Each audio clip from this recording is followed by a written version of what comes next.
Old John of Gaunt, time-honoured Lancaster, hast thou, according to thy oath and band, brought hither Henry Hereford, thy bold son, here to make good the boisterous late appeal, which then our ledger would not let us hear, against the Duke of Norfolk, Thomas Mowbray? I have, my liege. Tell me moreover, hast thou sounded him, if he appeal the Duke on ancient malice, or worthily, as a good subject should, on some known treachery in him? As near as I can sift him on that argument, on some apparent danger, seen in him aimed at your highness, no inveterate malice. Then call them to our presence face to face, and frowning brow to brow. Ourselves will hear the accuser and the accused freely speak.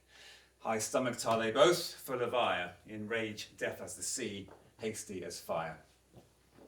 Many years of happy days before my gracious sovereign, my most loving liege. Each day still better others' happiness, until the heavens, envying earth's good hap, add an immortal title to your crown. We thank you both, yet one but flatters us as well appeareth by the cause you come, namely to appeal each other on high treason.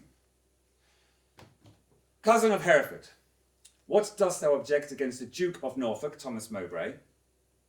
First, heaven be the record to my speech. In the devotion of a subject's love, tendering the precious safety of my prince, and free from all misbegotten hate, come I appellant to this princely presence. Now, Thomas Mowbray, turn I to thee, and mark my greeting well.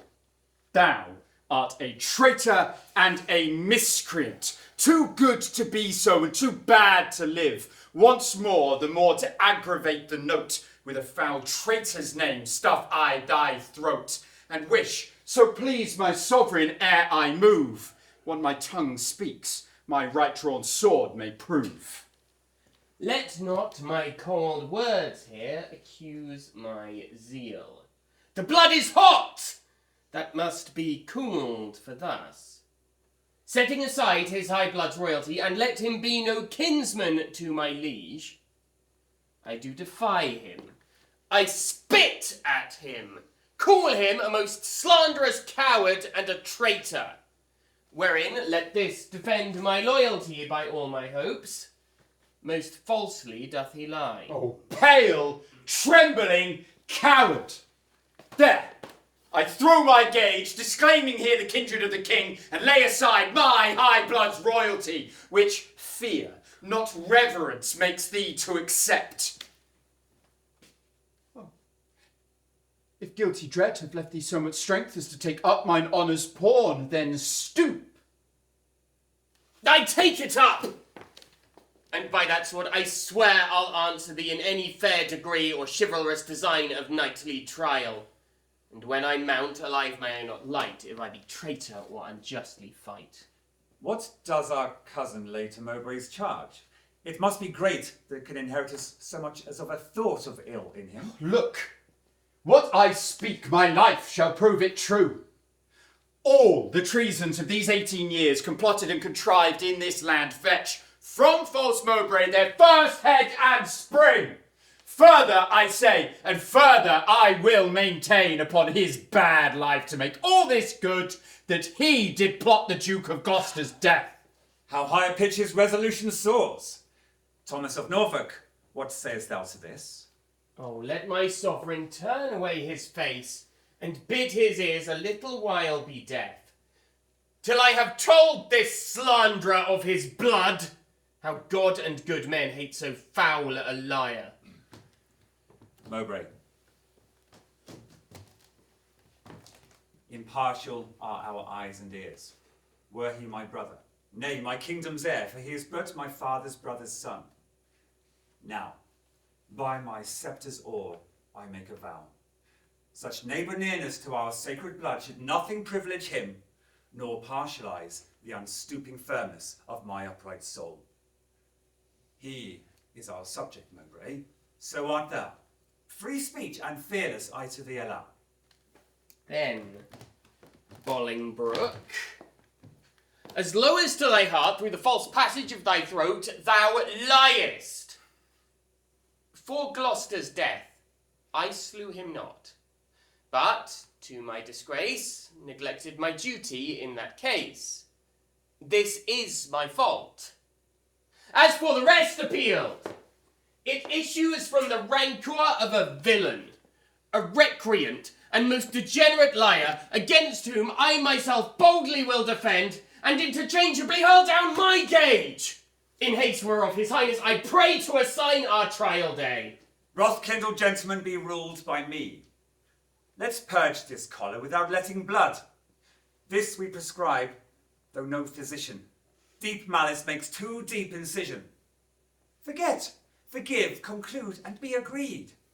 Our doctors say this is no month to bleed. Good uncle, let this end where it begun. We'll calm the Duke of Norfolk, you your son. To be a makepeace shall become my age. Throw down my son, the Duke of Norfolk's gage. And Norfolk throw down his. When, Harry, when?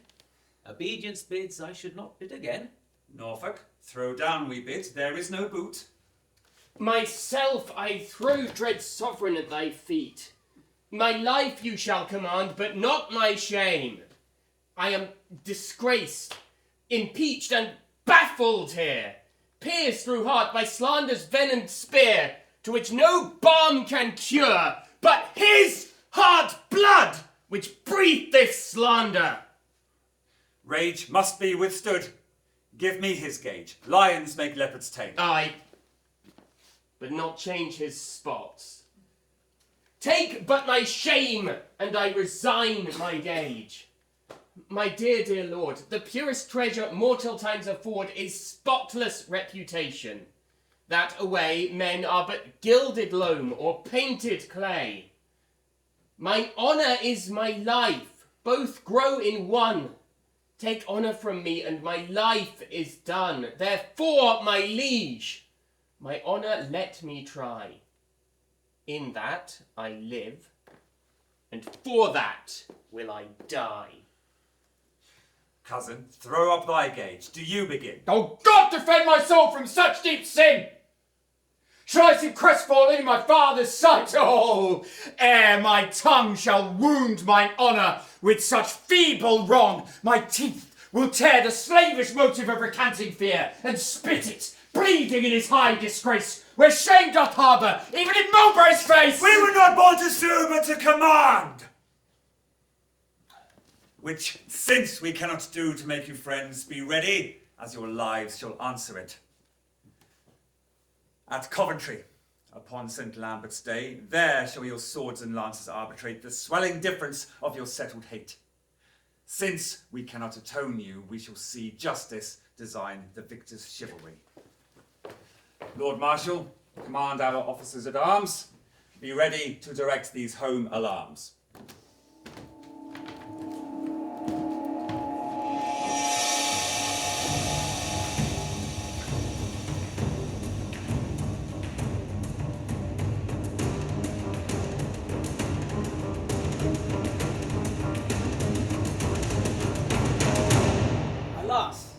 The part I had in Gloucester's blood doth more solicit me than your exclaims to stir against the butchers of his life.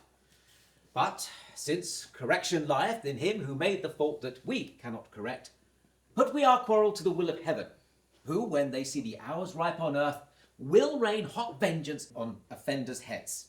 Find brotherhood in thee no sharper spur, hath love in thy old blood no living fire. Edward's 7 sons, whereof thyself art one, were as 7 branches springing from one root.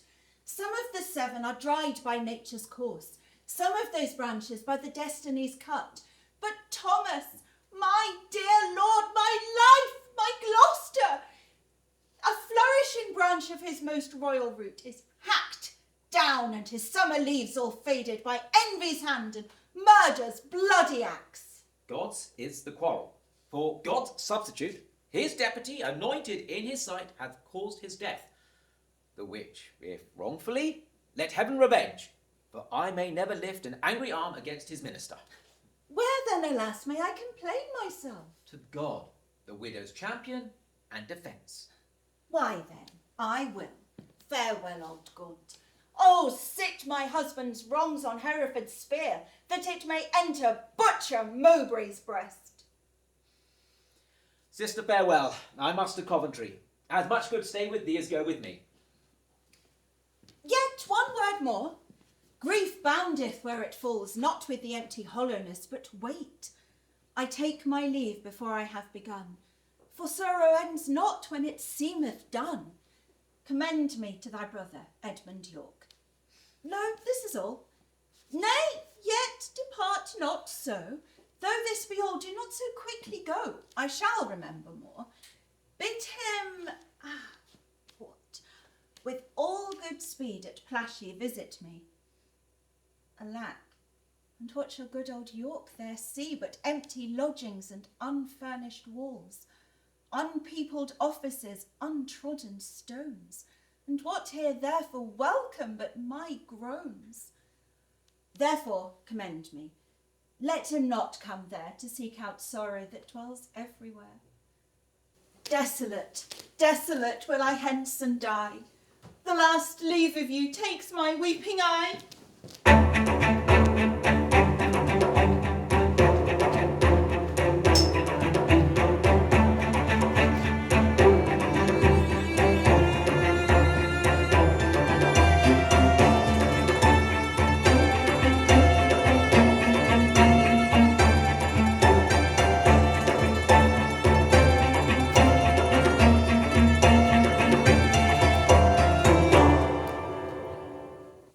Of that, no person be so bold or daring hardy as to touch the lists, except the marshal and such officers anointed to direct these fair designs.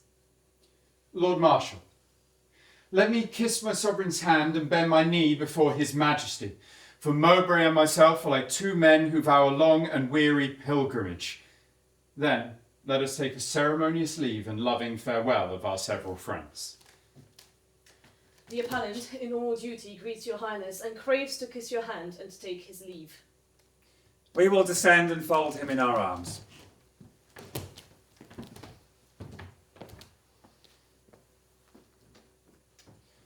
Cousin of Hereford, as thy cause is right, so be thy fortune in this royal fight. Farewell, my blood. If today thou shed, lament we may, but not revenge thee dead. Let no noble eye profane a tear if I be gored with Mowbray's spear. My loving lord, I take my leave of you. Of you, my noble cousin, Lord Aumerle. Thou, earthly author of my blood, add proof unto mine armour with thy prayers. God in thy good cause make thee prosperous. Be swift like lightning in the execution, and let thy blows, doubly redoubled, fall like amazing thunder on the casque of thy adverse pernicious enemy. Rouse up thy youthful blood, be valiant, and live. Mine innocency and St. George to thrive. However God or fortune cast my lot, there lives or dies, true to King Richard's throne, a loyal, just, and upright gentleman. My most noble liege, and my companion peers, take from my tongue the wish of happy years, as gentle and as jocund as to jest. Go I to fight. Truth hath a quiet breast.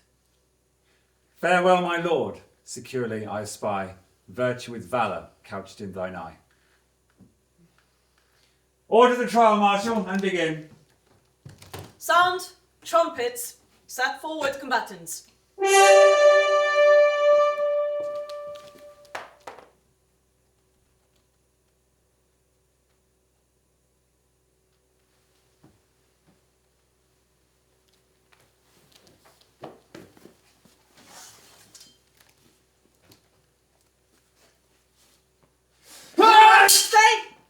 Had thrown the warder down. Let them lay by their helmets and their swords, and both return back to their chairs again. Withdraw with us, and let the trumpet sound, whilst we return these dukes what we decree.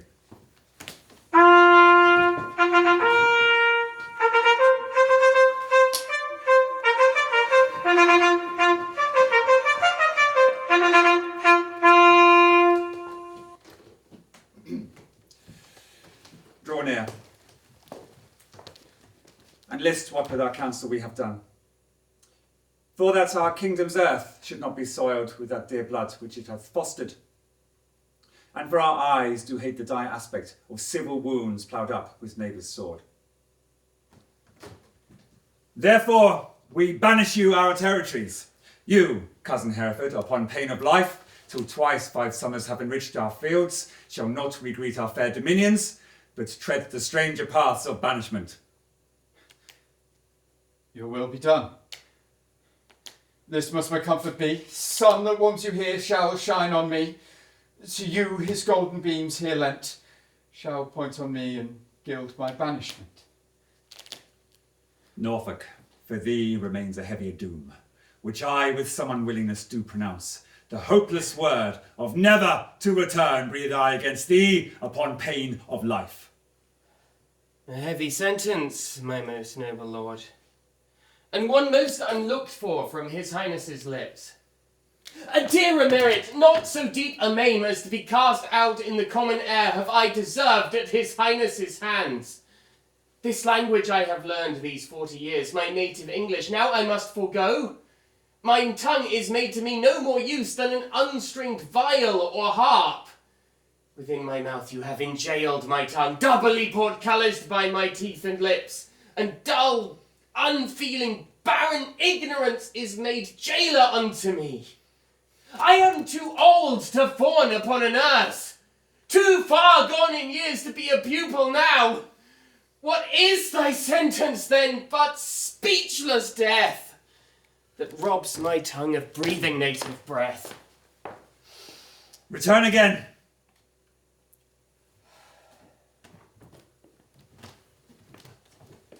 And take an oath with thee.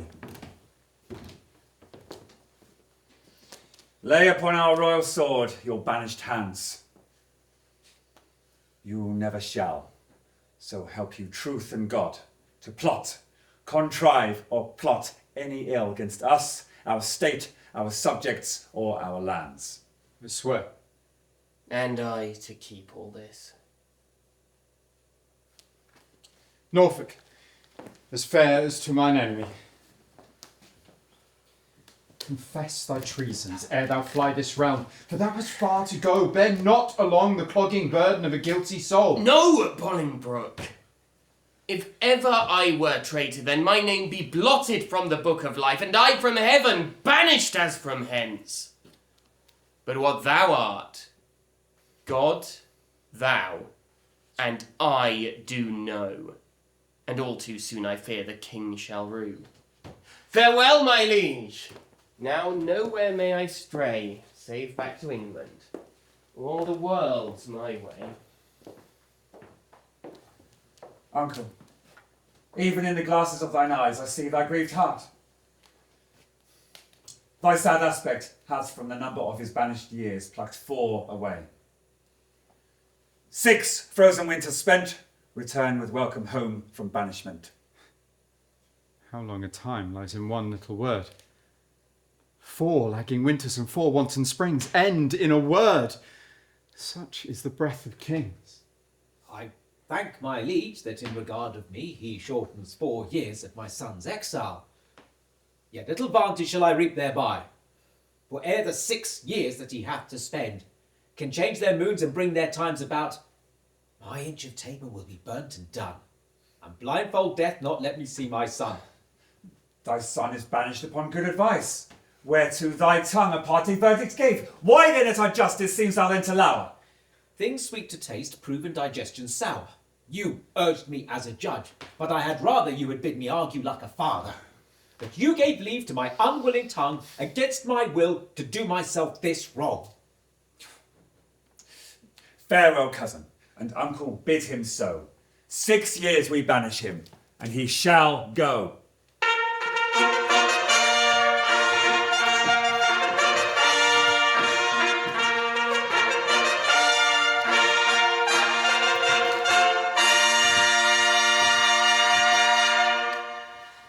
Cousin, farewell. What presence must not know. From where you do remain, let paper show. My lord, no leave take I, For I will ride as far as land will let me, by your side. To what purpose dost thou hoard thy words, that thou returnest no greeting to thy friends? I have too few to take my leave of you. What is 6 winters? They are quickly gone. So men enjoy, but grief makes 1 hour 10.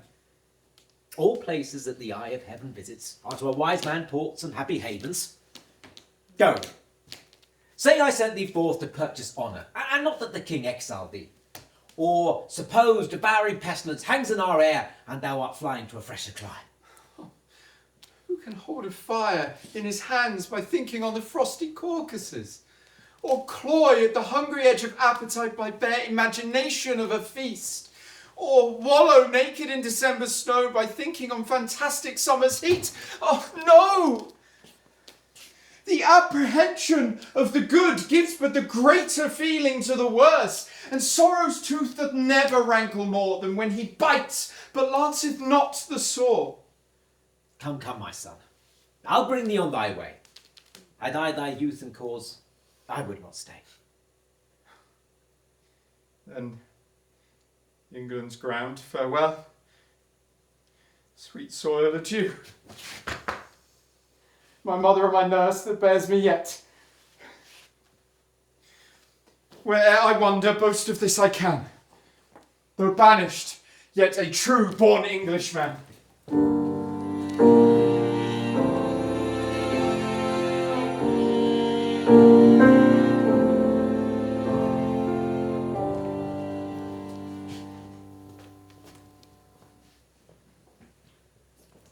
Cousin Aumerle!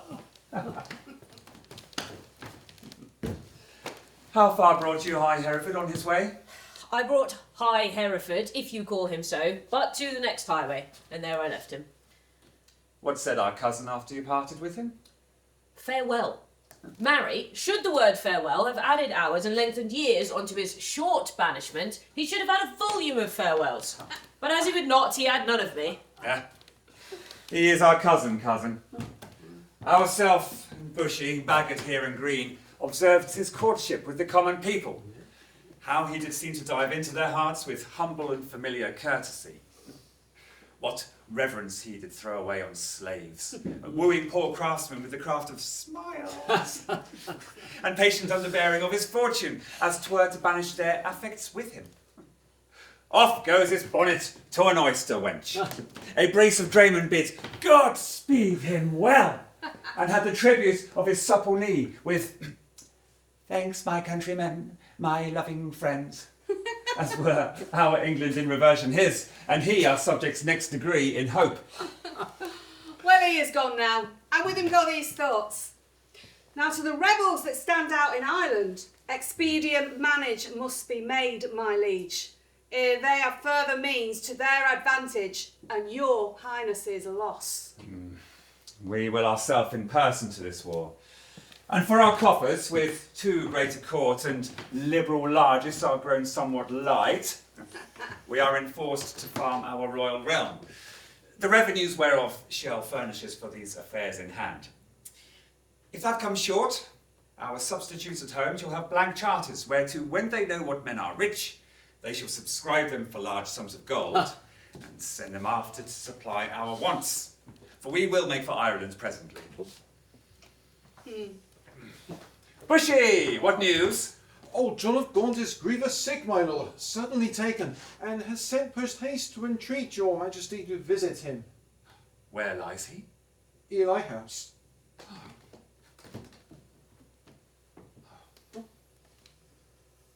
Now put it God in the physician's mind to help him to his grave immediately. The lining of his coffers shall make coats to deck our soldiers for these Irish wars. Come, gentlemen, let's all go visit him. Pray God we make haste and come too late. Amen.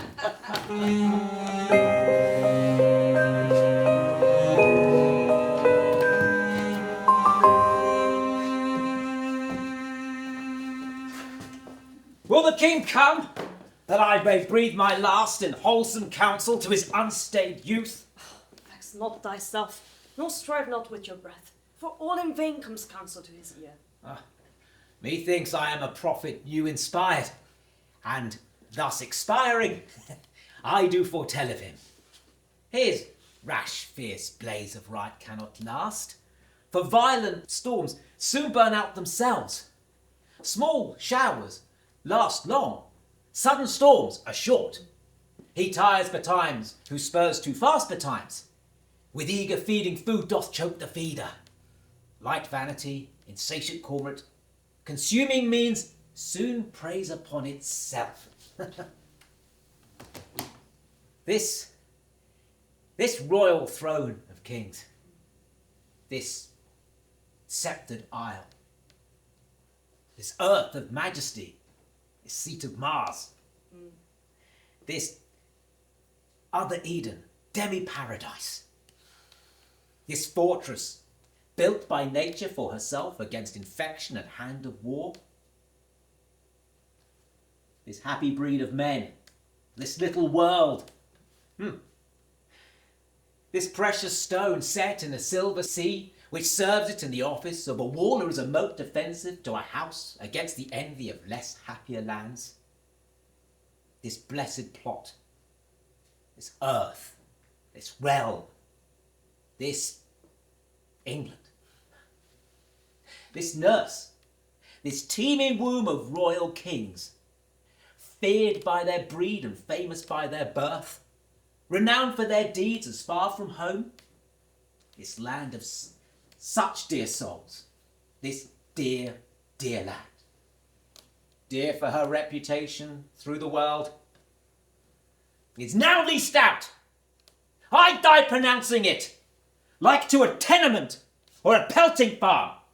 England, bound in by the triumphant sea, whose rocky shore beats back the envious siege of watery Neptune, is now bound in with shame, with inky blots and rotten parchment bonds. That England that was wont to make a conquest of others hath made a shameful conquest of itself. Ah, would the scandal vanish with my life, how happy then were my ensuing death. The king is come. Deal mightily with his youth. How fares our noble uncle Lancaster? What comfort, man? How is it with aged Gaunt? Oh, how that name doth befit my composition. Old Gaunt indeed, and Gaunton being old. For sleeping England long have I watched. Watching breeds leanness. Leanness is all Gaunt. Can sick men play so nicely with their names? No. Misery makes sport to mock itself. Since thou dost seek to kill my name in me, I mock my name, great king, to flatter thee. Should dying men flatter those that live? Oh no. Those living flatter those that die. Thou now a dying, sayest thou flatterest me? No, no. Thou diest, though I the sicker be. I am in health, I breathe, and see thee ill. Now he that made me knows that I see thee ill. Thy deathbed is no lesser than thy land, wherein thou liest in reputation sick. Oh, and thou, too careless patient as thou art, commits thy anointed body to those physicians that first wounded thee. 1,000 flatterers sit within thy crown, whose compass is no bigger than thy head. And yet, encaged in so small a verge, the waste is no whit lesser than thy land.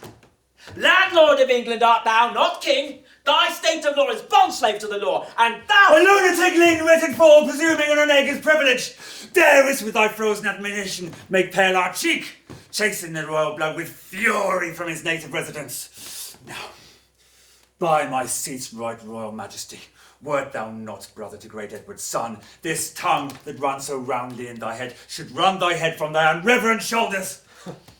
Oh, spare me not, my brother Edward's son, for that I was his father Edward's son.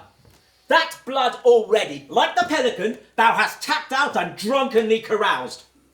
My brother Gloucester, plain, well-meaning soul, may he befall in heaven amongst happy souls. May precedent be and witness good, that thou respectest not the spilling of Edward's blood. Live in thy shame, but die not shame with thee. These words hereafter, thy tormentors be! Convey me to my bed, and then to my grave. Love they to live, who love and honour have. And let them die that age and silence have, for both has now, and both become the grave. I do beseech your majesty impute his words to wayward sickliness and age in him. He loves you all my life, and holds you dear as Harry, Duke of Hereford, were he here. Right, you say true. As Hereford's love, so his. As theirs, so mine, and all be as it is. My liege, old Gaunt commends him to your majesty. What says he? Nay, nothing. All is said. His tongue is now a stringless instrument. Words, life, and all old Lancaster hath spent.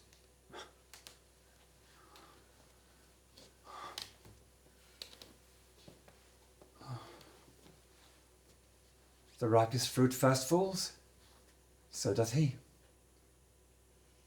His time is spent. Our pilgrimage must be. So much for that. Now, for these Irish wars. We must supplant these rough, rugged curves, and for these great affairs do ask some charge. Towards our assistance we do seize unto us the plates, goods, revenues, and movables whereof our uncle Gaunt did stand possessed. How long shall I be patient for? How long shall tender duty make me suffer wrong? Not Gloucester's death, nor Hereford's banishment, not Gaunt's rebukes, nor England's private wrongs have ever made me sour my patient cheek, or put one wrinkle on my sovereign's face. Why, uncle, what's the matter? Seek you to seize and gripe into your hands the royalties and rights of banished Hereford. Is not Gaunt dead, and doth not Hereford live? Take Hereford's rights away, and take from time his charters and customary rights, that not tomorrow then ensue today. Be not thyself, for how art thou a king, but by fair sequence and succession? Now, afore God, God forbid I say true, if you do wrongfully seize Hereford's rights, you pluck 1,000 dangers on your head. You lose 1,000 well-disposed hearts and prick my tender patience to those thoughts that honour and allegiance cannot think. Think what you will, we seize into our hands his plate, his goods, his money, and his lands. I not be by the while. My liege, farewell. What will ensue hereof, there's none can tell. Go, Bushy, to the Earl of Wiltshire Strait. Bid him repair to us to Ely House to see this business. Tomorrow next we will for Ireland, and 'tis time I trow, and we create an absence of ourself, our uncle York, Lord Governor of England, for he is just and always loved us well. Come on, my queen. Tomorrow must we part. Be merry, for our time of stay is short.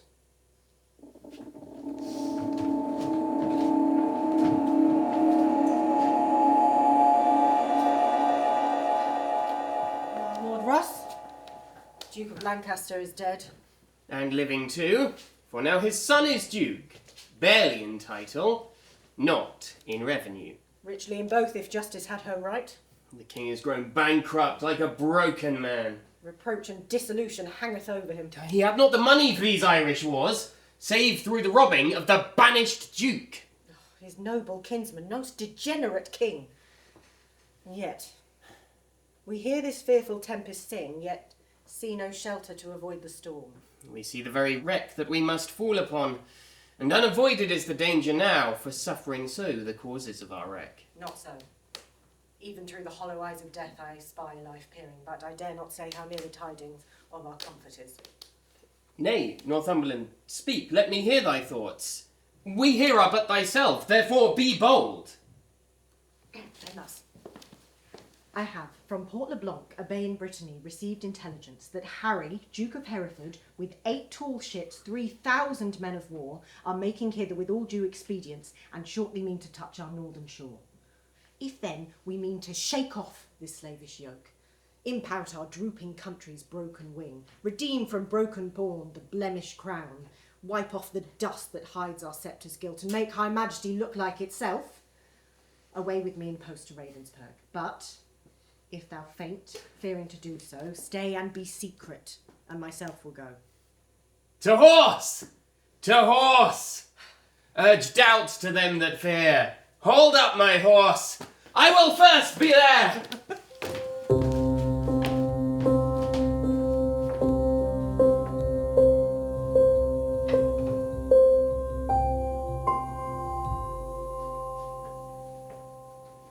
Madam, Your Majesty is too much sad.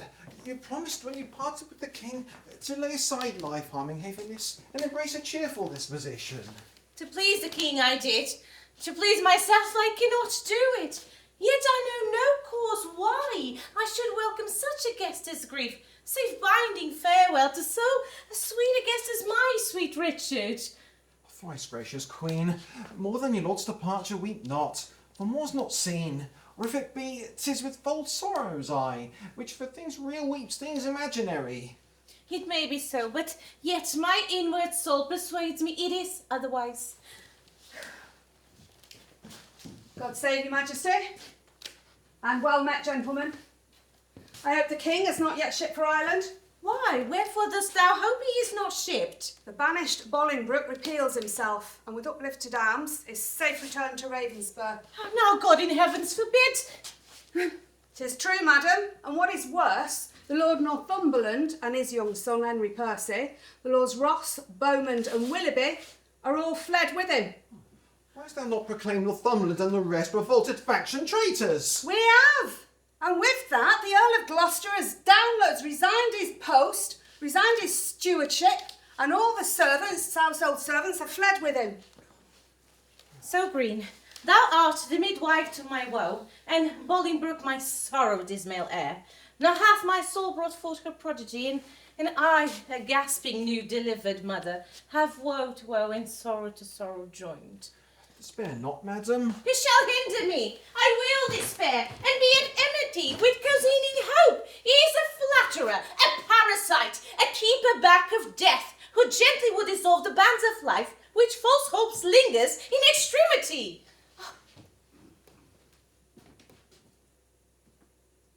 Here comes the Duke of York. Ah, Uncle, for God's sake, speak comfortable words. Should I do so, I should belie my own thoughts. Comfort's in heaven, and we are here on earth, where nothing lives but crosses, cares, and grief. Your husband, he's gone to save far off, whilst others come to make him lose at home. Here I am left to underprop his land, who, weak with age, cannot support myself. Now comes that sick hour that his surfeit made. Now he shall try his friends that flattered him. How shall we do for money for these wars? Come, sister. I pray. Pardon me. Gentlemen, will you go and muster your men? I know how or which way to order these affairs. Thus trust this orderly into my hands. Never believe me. Both are my kinsmen. The one is my sovereign, whom both my oath and duty bids defend. The other, again, is my kinsman, whom the king had wronged, whom conscience and my kindred bids to right. Well, somewhat we must do. Come, cousin, I'll dispose of you. Gentlemen, go muster up your men and meet me presently at Berkeley. All is uneven. Everything is left at 6 and 7. To levy power proportional to our enemy is all impossible. Well, I will away to Bristol Castle. The Earl of Worcester is already there. Thither will I with you. Poor office will the revolting commons perform for us, set like curs to tear us to pieces. Will you with us? No, I will to Ireland to his majesty. Farewell. If the charge be not vain, I fear we 3 arts shall ne'er meet again. As York thrives to beat back Bolingbroke. Oh, alas, poor Duke. His task is numbering sands and drinking oceans dry. As one of his stands to fight, thousands will fly. Farewell at once, forever, for once and ever. We may meet again. I fear me never.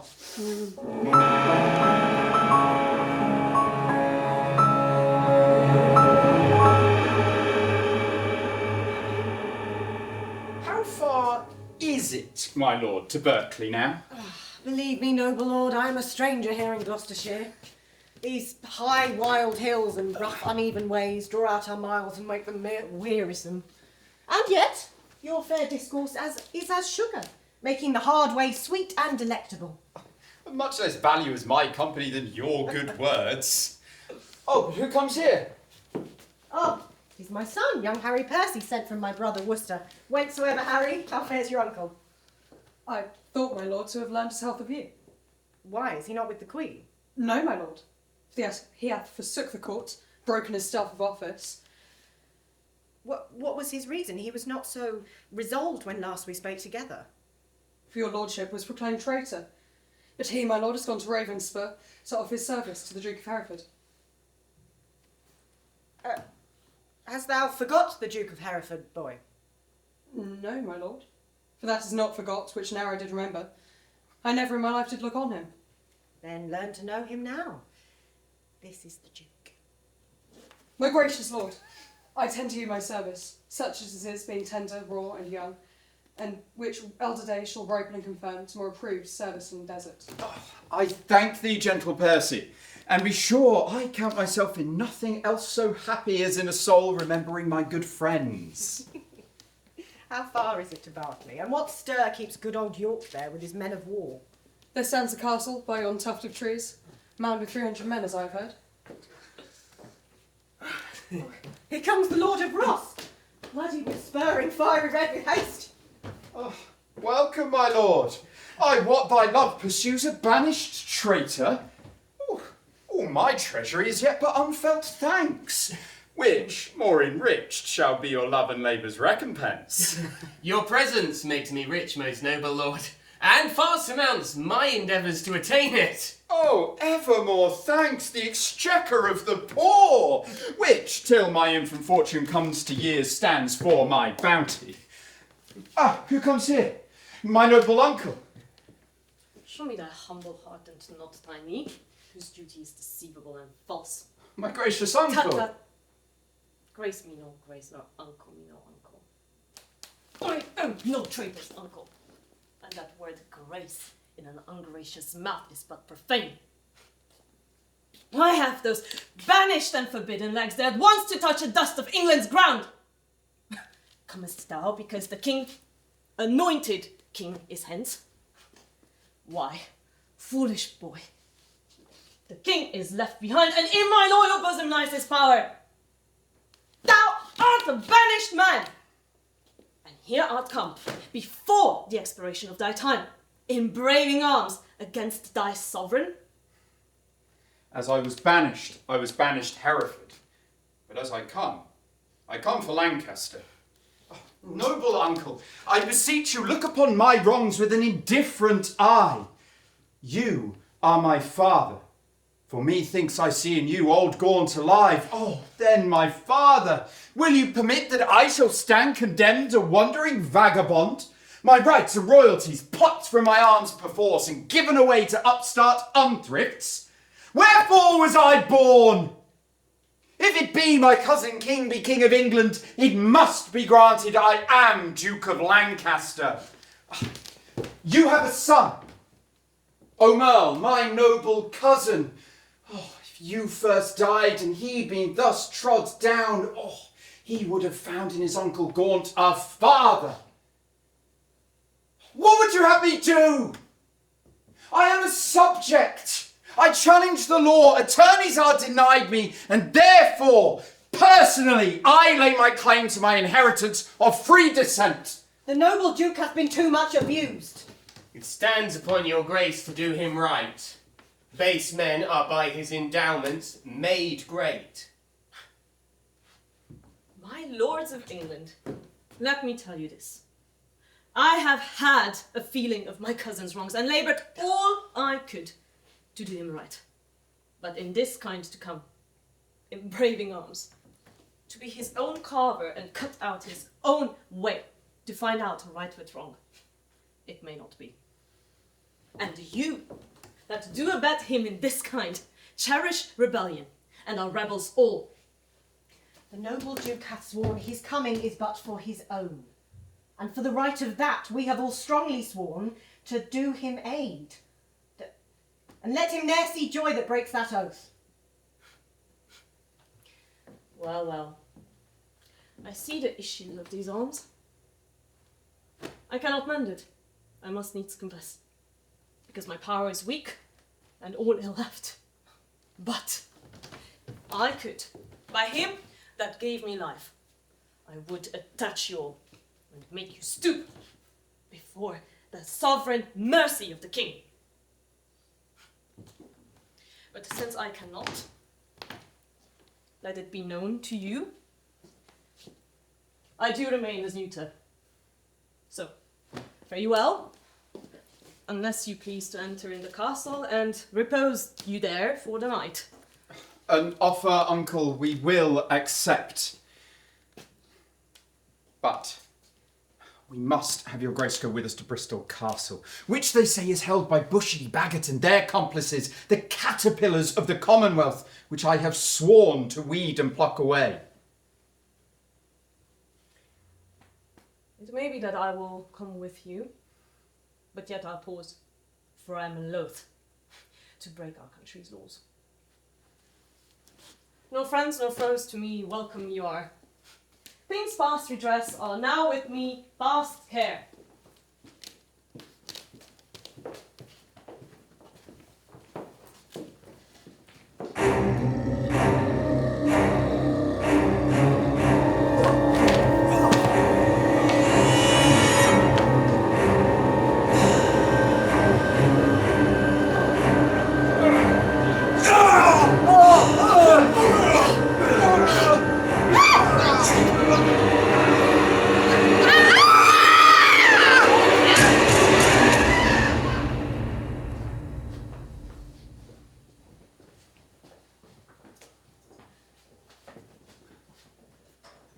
Barcloughley Castle, call they this at hand. Yea, my lord. How brooks the grace your air after your late tossing on the breaking seas? Needs must I like it well.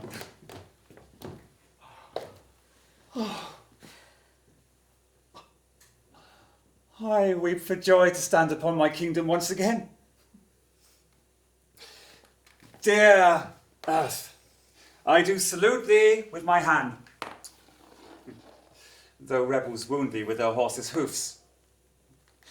As a long-parted mother with her child plays fondly with her tears and smiles in meeting, so, weeping, smiling, greet I thee, earth, and do thee favours with my royal hands.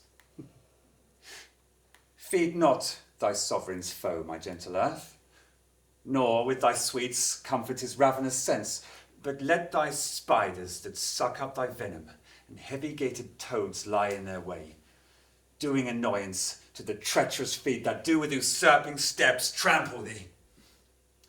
Yield stinging nettles to mine enemies, and when they from thy bosom pluck a flower, guard it, I pray thee, with a lurking adder, whose double tongue may with a mortal touch throw death upon thy sovereign's enemies. Mock not my gentle conjuration, lords. This earth shall have a feeling, and these stones proved armed soldiers, ere her native king shall falter under foul rebellion's arms. Fear not, my lord. That power that made you king hath power to keep you king in spite of all. The means that heaven yields must be embraced and not neglected, else if heaven would and we will not, heaven's offer we refuse. The proffered means of succour and redress. He means, my lord, that we are to remit, whilst Bolingbroke through our security grows strong and great in substance and in power. Discomfortable cousin, knowst thou not that when the searching eye of heaven is hid behind the globe, that lights the lower world, then thieves and robbers range abroad unseen in murders and an outrage boldly here. But when, from under his terrestrial ball, he fires the proud tops of the eastern pines, and darts his light through every guilty hole, then murders, treasons, and detested sins, the cloak of night being plucked from off their back, stand bare and naked, trembling at themselves.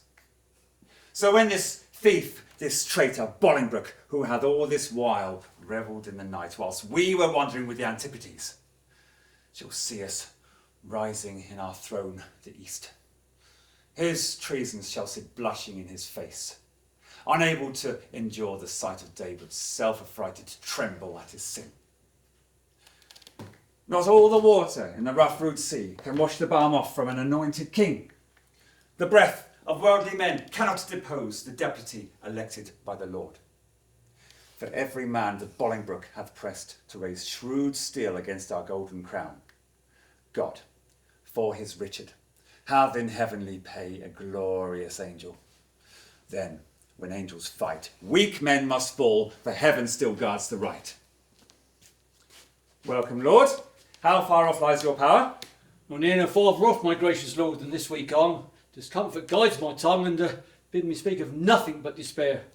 For all the Welshmen fearing their work dead, have gone to Bolingbroke, dispersed and fled. Comfort, my liege. Why looks your grace so pale?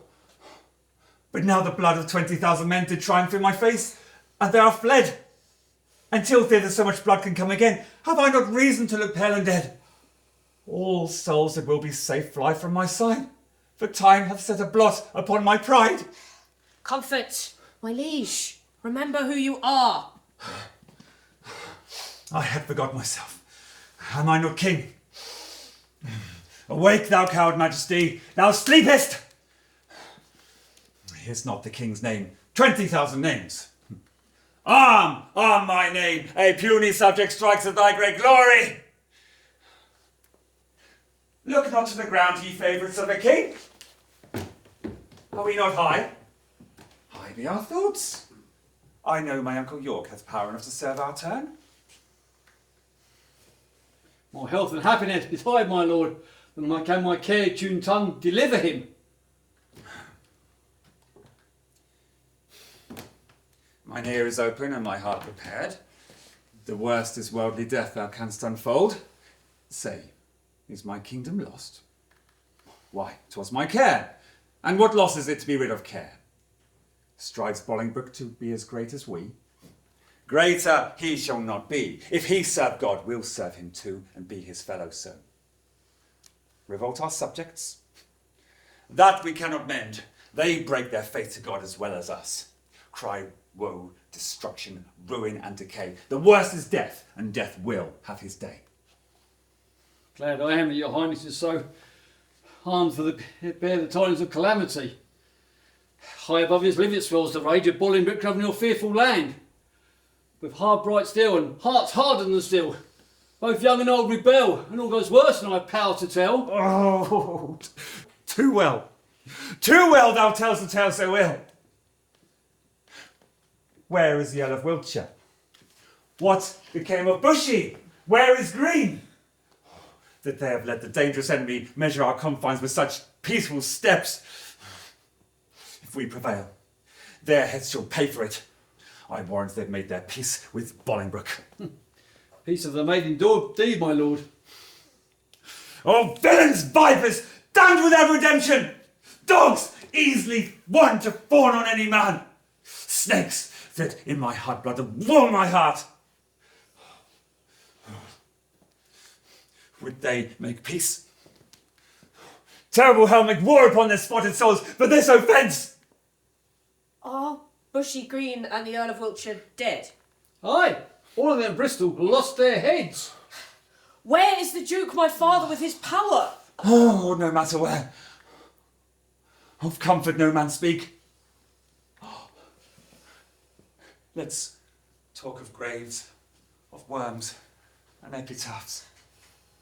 Make dust our paper, and with rainy eyes write sorrow on the bosom of the earth. Let's choose executors and talk of wills. And yet not so. For what can we bequeath save our deposed bodies to the ground. Our lands, our lives, and all are Bolingbroke's. And nothing can we call our own but death and this small model of the barren earth which serves as paste and cover to our bones. Oh, for God's sake, let us sit upon the ground and tell sad stories of the death of kings. How some have been deposed, some slain in war, some haunted by the ghosts they have deposed, some poisoned by their wives, some sleeping killed, all murdered. For within the hollow crown that rounds the mortal temples of a king keeps death his court, and there the antic sits, scoffing his state and grinning at his pomp, allowing him a breath, a little scene, to monarchize, be feared, and kill with looks, infusing him with vain and self-conceit, as if this flesh which walls about our life were brass impregnable. And humoured thus, comes at the last, and with a little pin bores through his castle wall. And farewell, king! Cover your heads and mock not flesh and blood with solemn reverence. Throw away respect, tradition, form, and ceremonious duty. For you have but mistook me all this while. I live with bread like you. Feel need, taste want.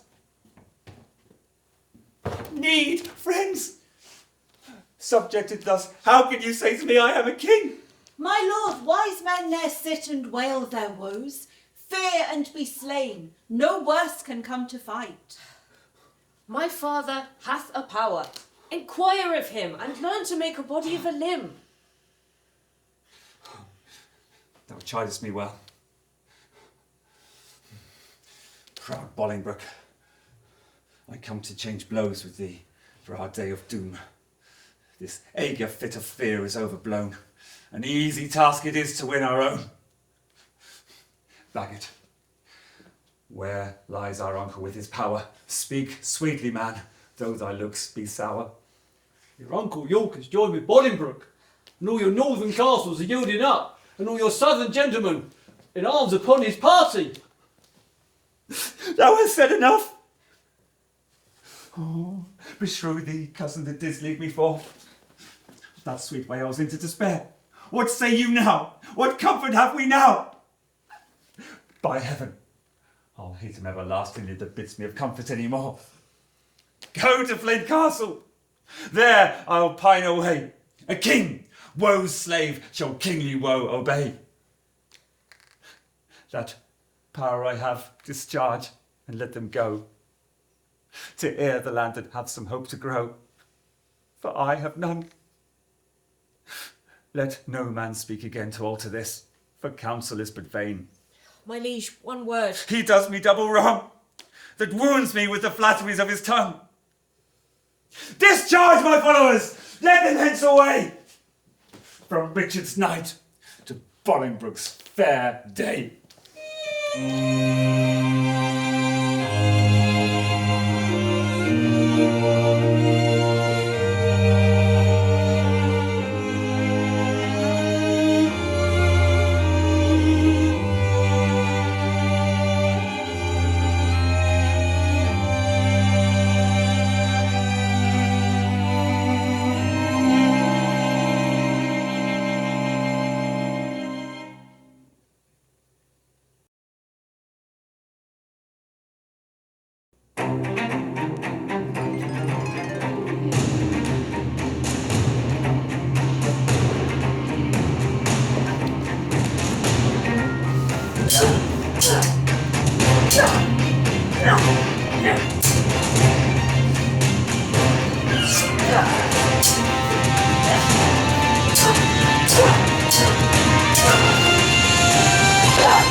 So, by this intelligence, we learn the Welshmen are dispersed. Salisbury is gone to meet the king, who lately landed with some few private friends upon this coast. The news is very fair and good, my lord. Richard, not far from hence, hath hid his head. The Lord Northumberland. It would beseem the Lord Northumberland to say King Richard. Alack, the heavy day, such a sacred king should hide his head. Your grace mistakes. Merely to be brief, left I his title out. The time hath been. Would you have been so brief with him, he would have been so brief with you, to shorten you for taking so the head, your whole head's length. Mistake not, uncle, further than you should. Take not, good cousin, further than you should, lest you mistake the heavens are over our heads. I know it, uncle, and oppose not myself against their will. Oh, who comes here? Welcome, Harry. What? Will not this castle yield? The castle royally is manned, my lord, against thy entrance. Royally? It contains no king. It doth contain a king. The King Richard lies within the limits of yon limestone, and with him the Lord Aumerle, the Lord Salisbury, Sir William Bagot, and a clergyman of holy reverence who I cannot learn. Belike it is the Bishop of Carlisle. Noble lords, go to the rude ribs of that ancient castle, through brazen trumpets send the breath of parley into his ruined ears, and thus deliver. Henry Bolingbroke, on both his knees doth kiss King Richard's hands, and sends allegiance and true faith of heart to his most royal person. Hither come, even at his feet, to lay my arms and power, provided my banishment repealed and lands restored again be freely granted. If not, I'll use the advantage of my power and lay the summer's dust with showers of blood, rained from the wounds of slaughtered Englishmen, the which, so far off from the mind of Bolingbroke it is that such crimson tempest should bedrench the fresh green lap of fair King Richard's land, my stooping duty tenderly shall show. Go, signify as much. Methinks King Richard and myself should meet with no less terror than the elements of fire and water, whose thundering shock at meeting tears the cloudy cheeks of heaven. He be the fire, I'll be the yielding water. The rage be his, whilst on the earth I rain my waters. On the earth, and not on him. March on. Mark King Richard how he looks.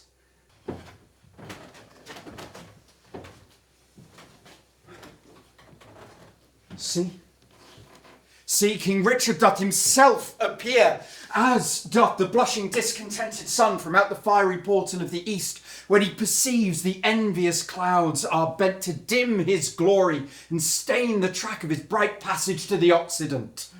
Yet, looks he like a king? Behold his eyes, as bright as is the eagle's, lightens forth controlling majesty. Alack for woe, that any harm should stain so fair a show. We are amazed, and thus long have we stood to watch the fearful bending of thy knee, because we thought ourself thy lawful king, and if we be, how dare thy joints forget to pay their awful duty to our presence? If we be not, show us the hand of God that hath dismissed us from our stewardship. For well we know, no hand of blood and bone can gripe the sacred handle of our sceptre, unless he do profane, steal, or usurp. And though you think that all as you have done, have torn their souls by turning them from us, and we are barren and bereft of friends, yet know, my master, God omnipotent, is mustering in his clouds on our behalf armies of pestilence, and they shall strike your children yet unborn and unbegot, that lift your vassal hands against our head and threat the glories of our precious crown. Tell Bolingbroke, for yond methinks he stands, that every stride he makes upon our land is dangerous treason. He is come to open the purple testament of bleeding war, but ere the crown he looks for live in peace. 10,000 bloody crowns of mothers' sons shall ill become the flower of England's face, make the complexion of her make-pale peace to scarlet indignation, and bedew her pastures grass with faithful English blood. The King of Heaven forbid our Lord the King should so with civil or uncivil arms be rushed upon. Thy thrice noble cousin, Harry Bolingbroke, doth humbly kiss thy hand, and on the honourable tomb he swears, underneath your royal grandsire's bones, his coming hither hath no further scope than to beg his royal lineage and to beg enfranchisement on bended knee, which on thy royal party granted thus, his glittering arms he shall commend to rust, his barbed steeds to stable, and his heart to faithful service of your majesty. This swears he, as he is a prince, is just, and as I am a gentleman, I credit him. Northumberland, say thus the king returns.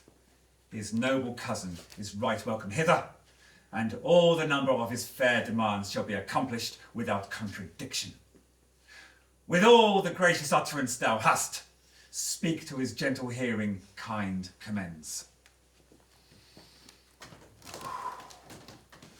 We debase ourselves, cousin, do we not?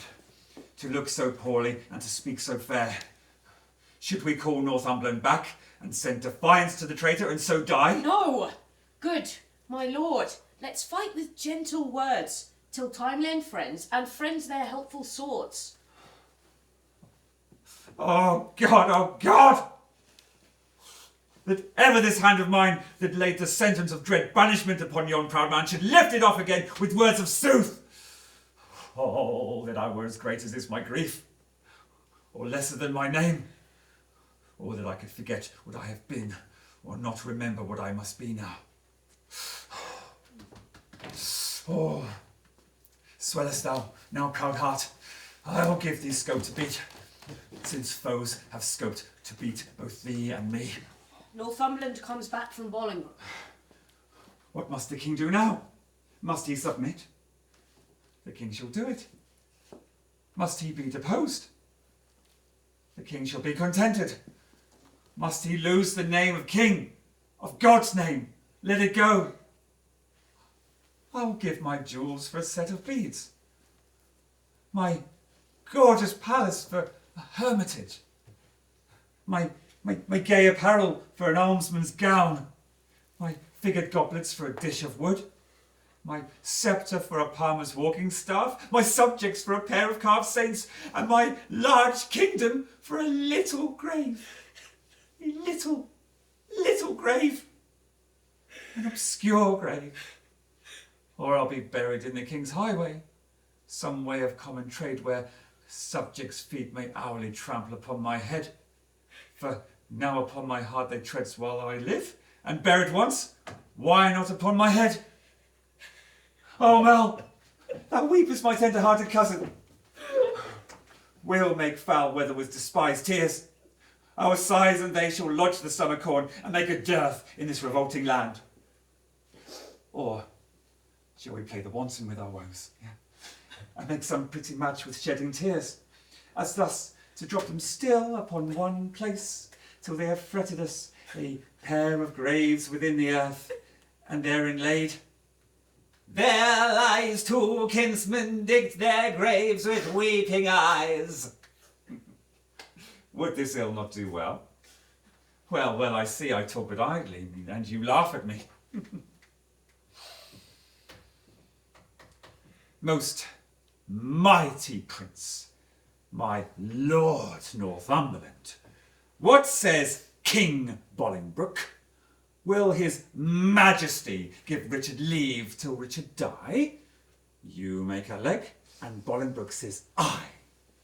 My lord, in the base court he doth attend to speak with you. May it please you to come down. Down, down I come like glistering fathom, wanting the manage of unruly jades. In the base court? The base court, where kings grow base to come at traitors' call to do them grace. In the base court? Come down. Down, court! Down, king! For night I'll shriek where mounting larks should sing!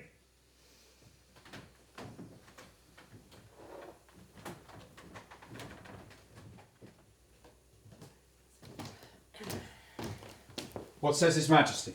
Sorrow and grief of heart make him speak fondly like a frantic man, yet he is come. stand all apart, and show fair duty to his majesty. My gracious lord. Fair cousin, you debase your princely knee to make the base earth proud with kissing it.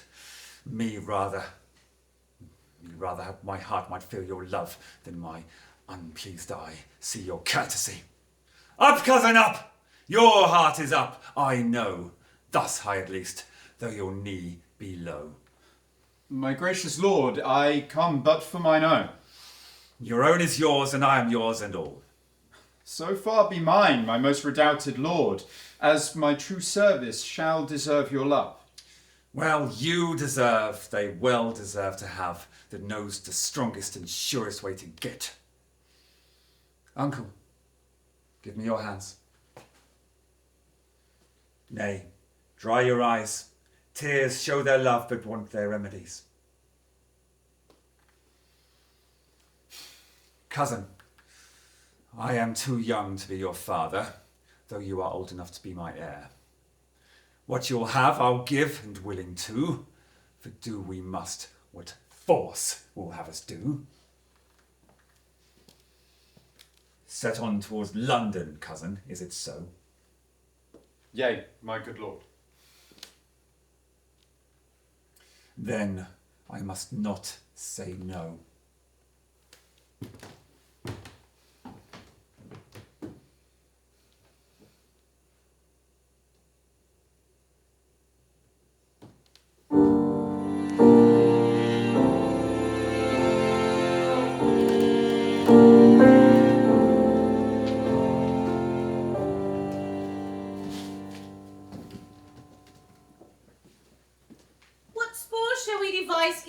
Garden to drive away the heavy thoughts of care. Madam will play at bowls. Will make me think the world is full of rubs and that my fortune rubs against the bias. Madam will dance. My legs can keep no measure in delight when my poor heart no measure keeps in grief. Therefore, no dance, signor, some other sport. Madam will tell tales. Of sorrow or of joy? Of either, madam. Of neither, York. Madam, we'll sing. This that thou hast cause, but thou shouldest please me better, wouldst thou weep?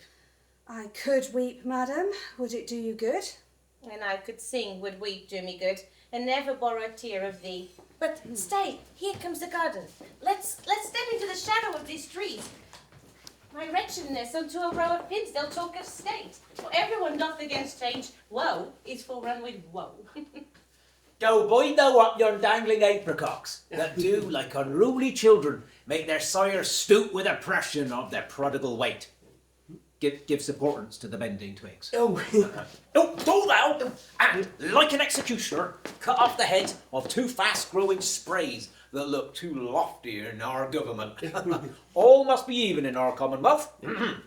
You, thus employed, I will go root away the noisome weeds, which do without profit suck the soil's fertility from wholesome flowers. Why should we, in the compass of a pale, keep lore and form and due proportion, showing as in a model our firm estate, when our sea-walled garden, this old land, is full of weeds, our fairest flowers choked up, our fruit trees all upturned, our roots disordered, our knots disarrayed, and our wholesome herbs swarming with caterpillars. Hold thy peace.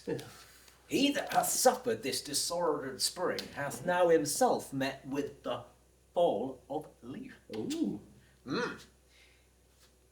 The roots, which seemed that his broad-spreading leaves did shelter, that seemed in eating him to hold him up, are now plucked up, root and all, by Bolingbroke. Ooh.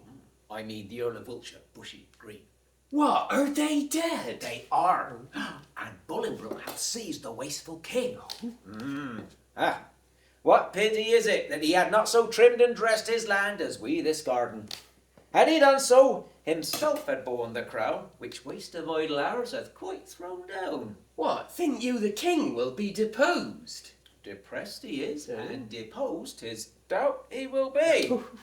letters came last night to a dear friend of the good Duke of York that tell black tidings. Oh, I am pressed to death through want of speaking. Thou! Old Adam likeness set to dress this garden. How dares thy harsh rude tongue sound this unpleasant news? Why dost thou say King Richard is deposed? There'st thou little better thing than earth, divine his downfall? Say where, when, and how dost thou come by this ill tidings? Speak, thou wretch. Pardon me, madam. Little joy have I to breathe this news. Yet, what I say is true. Post you to London, you will find it so. I speak no more than everyone doth know. Gardener, for telling me this news of woe, pray God, the plant thou graffest may never grow.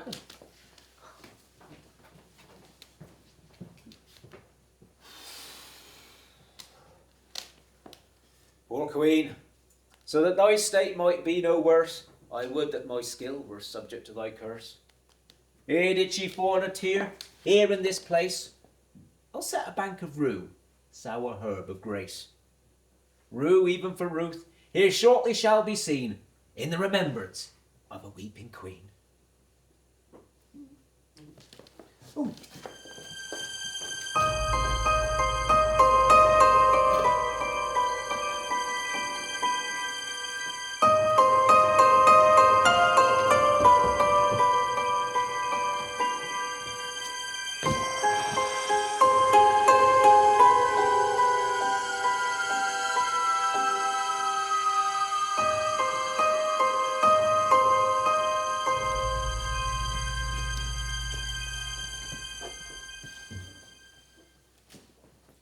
Great Duke of Lancaster, I come to thee from plume-plucked Richard, who with willing soul adopts the heir, and his high sceptre yields to the possession of thy royal hand. Ascend the throne, descending now from him, and long live Henry, fourth of that name. In God's name, I will ascend the regal throne. Marry, God forbid! Worse in this royal presence may I speak, yet best beseeming me to speak the truth. Would God that any in this noble presence were enough noble to be upright judge of noble Richard, then true noblesse would lend him forbearance for so foul a wrong. What subjects can give sentence on his king? And who sits here that is not Richard's subject? My Lord of Hereford here, whom you call king, is a foul traitor to Hereford's proud king. And if you crown him, let me prophesy, the blood of English shall manure the ground, and future ages groan for this foul act. Peace shall go sleep with fiends and infidels, and in this seat of peace tumultuous wars shall kin with kin and kind with kind confound. Disorder, horror, fear and mutiny shall here inhabit, and this land be called the field of Golgotha and dead men's skulls. Oh, if you raise this house against this house, it will the woefulest division prove that ever fell upon this cursed earth. Prevent it, resist it, let it not be so, lest child's children cry against thee woe.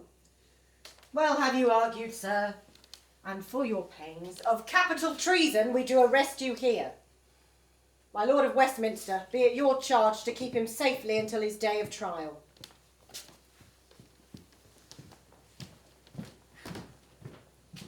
Fetch hither Richard, that in common view he may surrender, so we shall proceed without suspicion. I will be his conduct.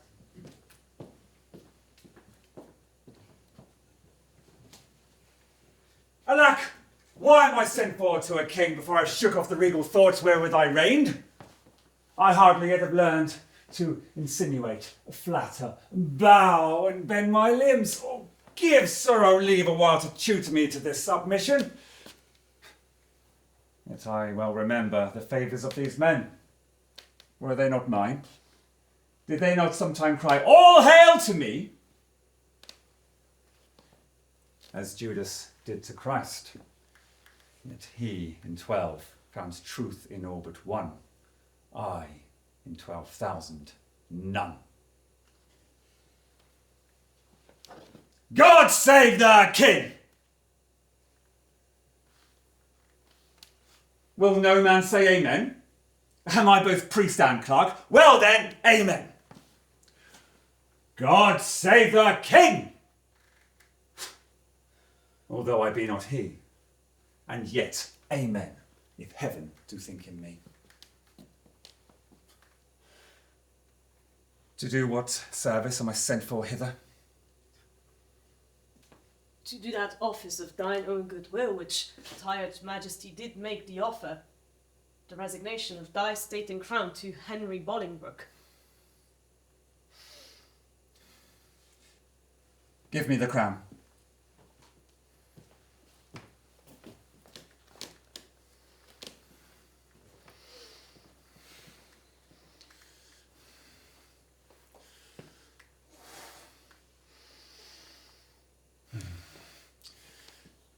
Here, cousin, seize the crown.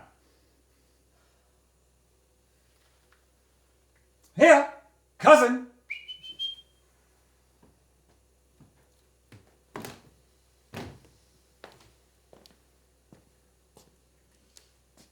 On this side my hand, and on that side yours.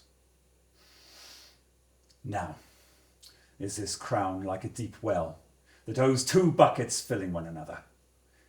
The emptier, ever dancing in the air.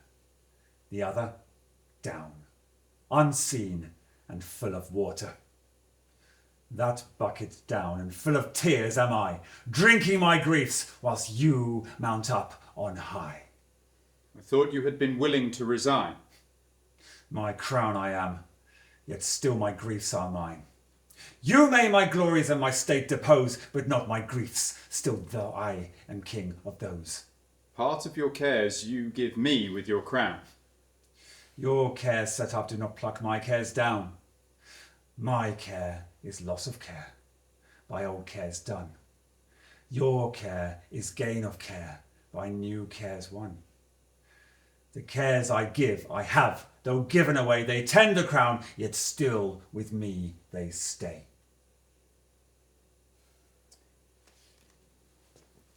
Are you contented to resign the crown? Aye. No. No.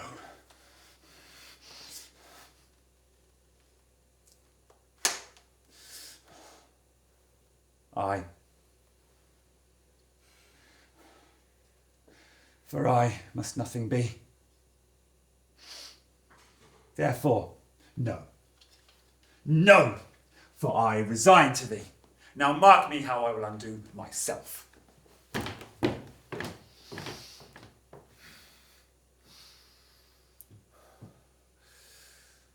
I give this weight from off my head.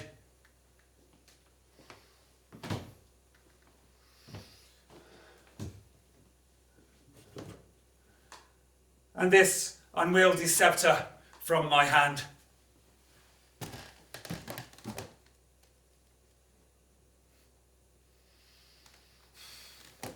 The pride of kingly sway from out my heart.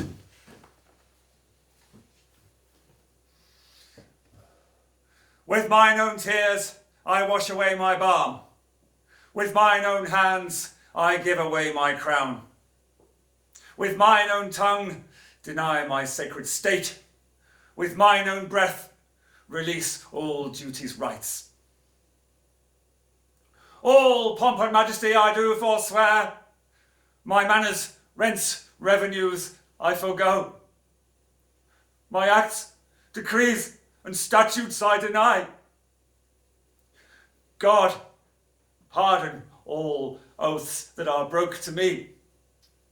God, keep all vows unbroke that swear to thee. Long mayst thou live in Richard's seat to sit, and soon lie Richard in an earthly pit.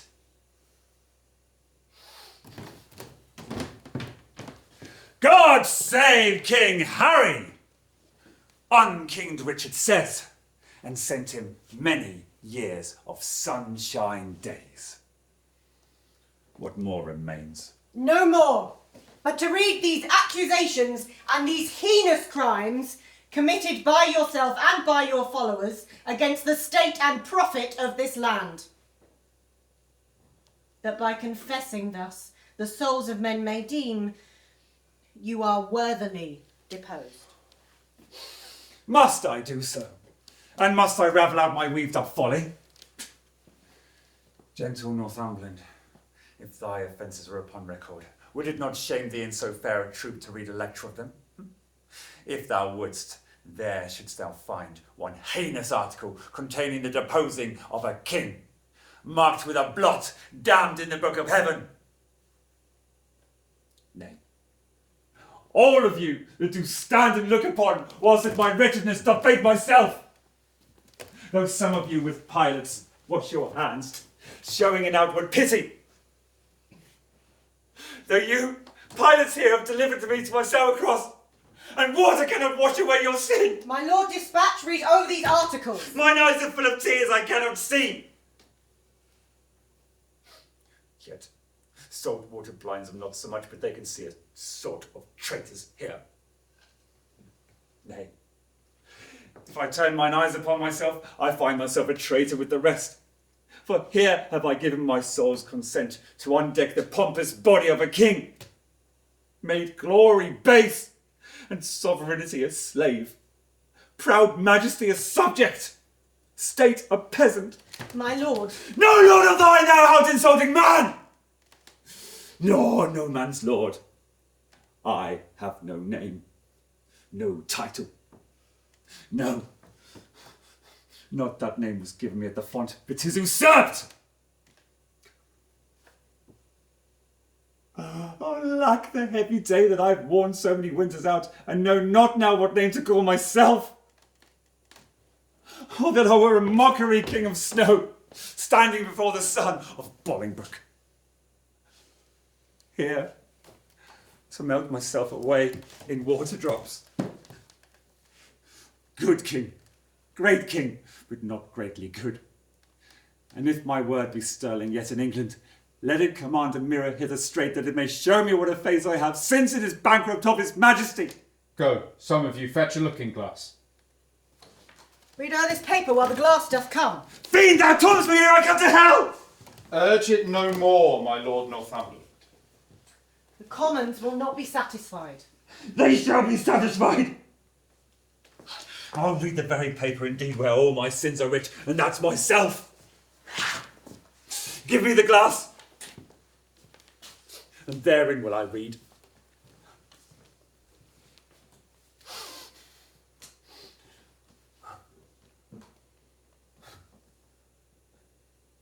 No deeper wrinkles yet. Hath sorrow struck so many blows upon this face of mine, and left no deeper wounds? Oh, flattering glass, like to my followers in prosperity, thou dost beguile me. Was this face the face that every day under his household roof did keep 10,000 men? Was this the face that, like the sun, made beholders wink? Was this the face that faced so many follies, and was at last outfaced by Bolingbroke? A brittle glory shineth on his face, as brittle as the glory is the face! There it is, cracked in 100 shivers! Mark, silent king, the moral of this sport, how soon my sorrow has destroyed my face! The shadow of your sorrow hath destroyed the shadow of your face. Say that again. The shadow of my sorrow. Ha! Let's see.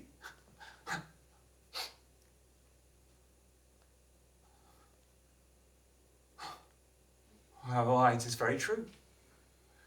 My grief lies all within, and And all these external manners of laments are merely shadows to the grief within that swells with silence in the tortured soul. And there lies the substance. And I thank thee, King, for thy great bounty, that not only gives me cause to wail, but teaches me the way how to lament the cause. I'll beg one boon, and then be gone and trouble you no more. Shall I obtain it?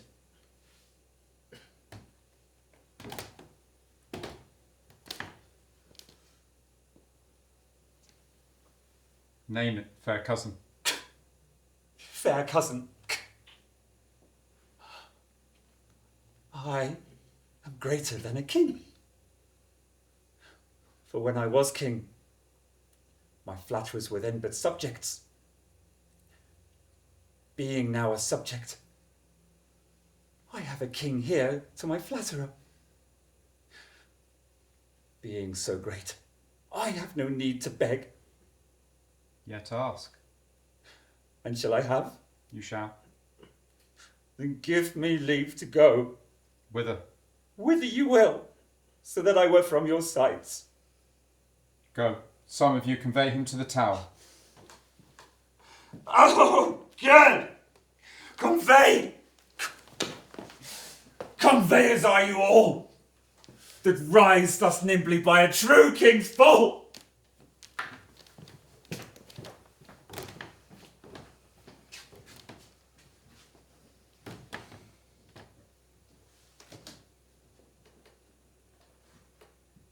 On Wednesday next, we solemnly set down our coronation. Lords, prepare yourselves.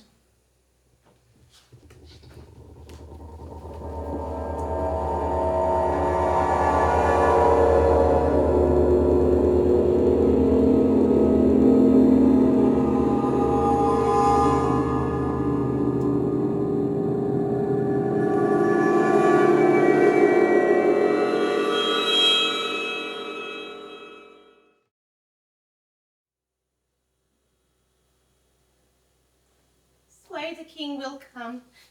This is the way to Julius Caesar ill-erected tower, to whose flint bosom my condemned lord is doomed a prisoner by proud Bolingbroke. Here, let me rest. This rebellious earth have any resting for her true king's queen. But soft, but see, or rather do not see my fair rose wither. Yet, look up, behold, that you in pity may dissolve to dew and wash him fresh again with true love tears.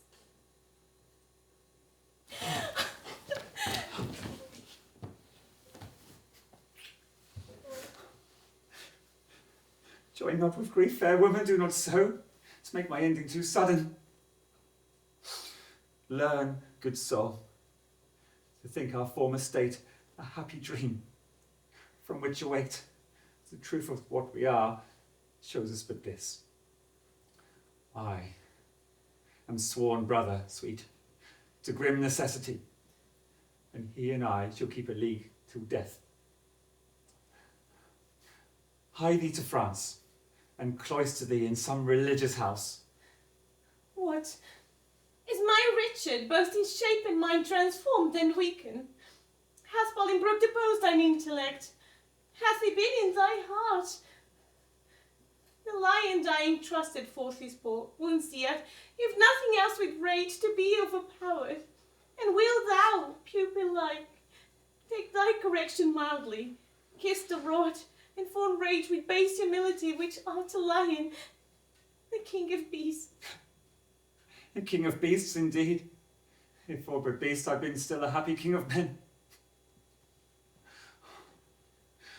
Good sometime queen, prepare thee hence for France. Think that I am dead, and that even now thou takest as from my deathbed thy last living leave. In winter's tedious nights, sit by the fire with good old folk, and let them tell thee tales of woeful times long ago betid. And ere thou bid good night, to quit their griefs. Tell thou the lamentable tale of me, and send the hearers weeping to their beds for the deposing of a rightful king. My lord, the mind of Bolingbroke is changed. You must to Pomfret, not into the tower. And madam, there is order taken for you. With all swift speed, you must away to France. Northumberland, thou ladder wherewithal the mounting Bolingbroke ascends my throne. The time shall not be many hours of age, more than it is ere foul sin-gathering head shall break into corruption.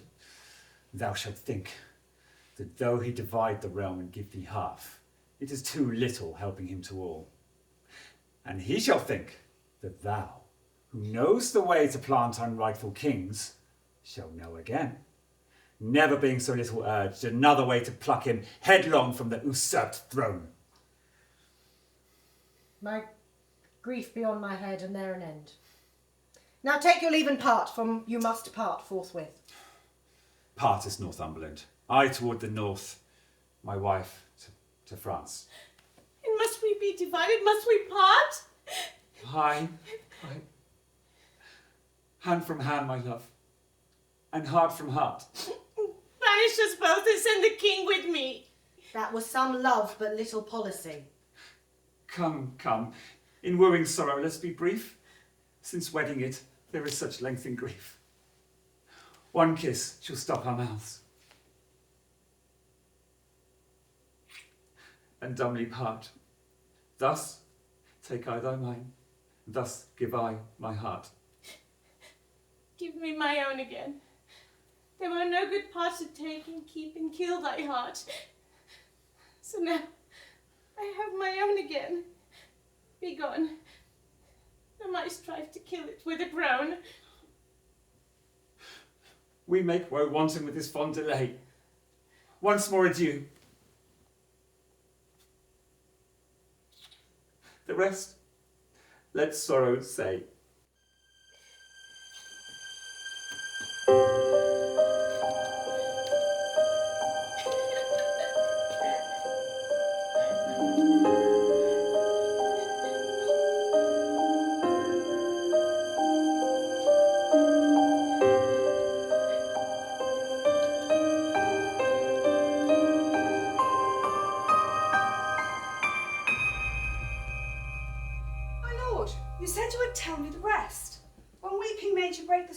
Our two cousins coming into London. Where did I leave? At that sad stop, my lord, where rude misgoverned hands from windows tops threw dust and rubbish on King Richard's head. Yes, then, as I said, the Duke, great Bolingbroke, mounted upon a hot, fiery steed, with slow but stately pace kept to his course, whilst all tongues cried, God save thee, Bolingbroke! Jesus preserve thee!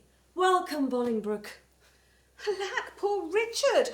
Why rode he the whilst? No man cried, God save him. No joyful tongue gave him his welcome home. But dust was strewn upon his sacred head, which with such great and gentle sorrow he shook off. That had not God, for some strong purpose, steeled the hearts of men, they must perforce have melted, and barbarism itself have pitied him. Here comes my son, Aumerle.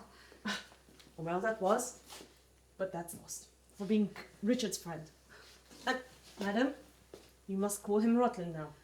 I'm in Parliament, pledged for his truth and lasting fealty to the new-made king. Welcome, Aumerle. Who are the violets now that strew the green lap of the new-come spring? Good madam, I know not, nor I greatly care not. God knows I had as lief been on as one. Well, bear you well in this new spring of time, lest you be cropped before you come to prime. What's that seal that hangs without thy bosom? Look'st thou pale? Let me see the writing. My lord, 'tis nothing. Well, no matter then, who see it, I will be satisfied. Let me see the writing. I do beseech your grace to pardon me. It is a matter of small consequence, which for some reasons I would not have seen. Which for some reason, sir, I mean to see. I fear. Oh, what should you fear? 'Tis nothing but some bond, some gay apparel that he has sent against the triumph day. Bond to himself. Boy, let me see that writing. I do beseech your grace, pardon me, I may not show it. I will be satisfied. I will see it. Treason. Treason. Foul treason. Traitor. Villain, slave. What is the matter, my lord? Who's within there? Saddle my horse.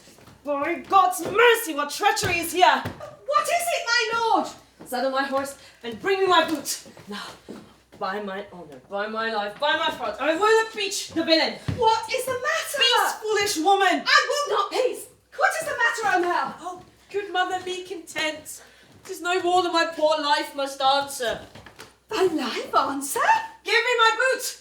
I will unto the king. Strike him, Aumerle. Poor boy, he is amazed. Hence, villain, and never more come in my sight. Give me those boots, I say. Well, what wilt thou do, York? Wilt thou not hide the trespass of thine own? Do we have more sons? Are we like to have? Is not my teeming date drunk up with time?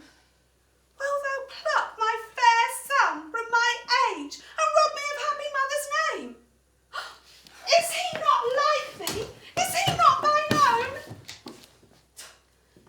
Fond, mad woman, wilt thou conceal this dark conspiracy? A dozen of them have taken the sacrament and interchangeably set down their hands to kill the king at Oxford. But he is none. We'll hide him here, and then what is that to him? Wait, fond woman, would he be 20 times my son, I would impeach him. Oh. Had thou grown for him as I have done, thou wouldst show more pity. Now I know thy mind. I think I have been disloyal to thy bed, and that he is a bastard, and not thy son. Oh, sweet York, sweet husband, be not of that mind. He is as like thee as any man may be. Not like to me, or any of my kin, and yet I love him. Oh, make way, unruly woman. Away, Aumerle! Mount thee to his horse, and get before him to the king, and beg his pardon ere he do accuse thee. I'll not be long behind, though I be old. I doubt not but to ride as fast as York. And never will I rise up from the ground until Bolingbroke pardons thee. Away, Aumerle!